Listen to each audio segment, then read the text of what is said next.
Demək, çoxlu suallar olur ki, bəs belə səpkilər var, belə yaralar var.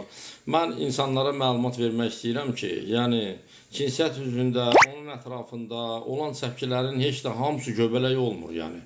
Göbələk olmanı sübut eləmək üçün onu qaşıntı götürüb analiz eləmək lazımdır.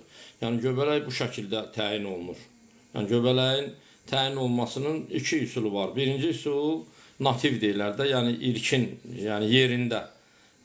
Qaşıntı götürülür və onun mikroskop altında baxılır.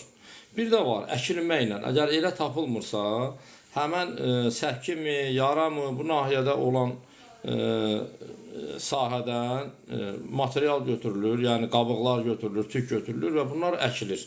Və əkilmə nəticəsində orada hansı növ göbələk bitirsə və yaxud bakteriya mı bitirsə, onun əsasında təyin olunur ki, burada parazit nədir? Yəni göbələkdir, bakteriyadır, bu şəkildə təyin olunur. Və bəzən bu səpkilərin törədicisi virus da ola bilər. Bu virusa herpes virusu deyilir, herpes virusu. Bu herpes virusu da bunun iki ştamı var. Bir ştamı əsasən bədənin yuxarı hissəsində parazitlik eləyir. Bir ştamı isə, ikinci ştamı əsasən bədənin aşağı hissəsində. Ona herpes genitalis deyilir latin dilində, yəni cinsiyyət üzvünün herpesi. Amma bunlar qarışıq da ola bilir. Bəzən görsən birinci ştam aşağıda da olur. Yəni bunu belə deyək də, əsasən qandan da təyin eləmək olur, qanda da təyin eləmək olur. Orada da belə deyək də, belə bir analiz metodu var. İmmunoglobulin M, immunoglobulin G. İmmunoglobulin M çox çıxırsa, o deməkdir ki, herpes təzə düşübdür, təzə baş veribdir. Əgər immunoglobulin G çıxırsa, o demək ki, herpes çoxdan var. Hətta immunoglobulin G bəzən olur ki, herpes sağalandan sonra da, herpes sağalandan sonra da bir müddət qalır.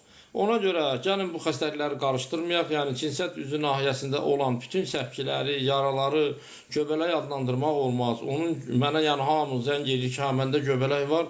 Araşdıranda məlum olur ki, biz göbələk deyil, başqa şeydir. Ona görə müraciət edən şəxslərə mən deyirəm, insanlara deyirəm. Nə barədəsə bu səpkinin ya yaranın göbələk olmağına əmin olmaq üçün onu analiz eləmək lazımdır. Əziz izləyicilər.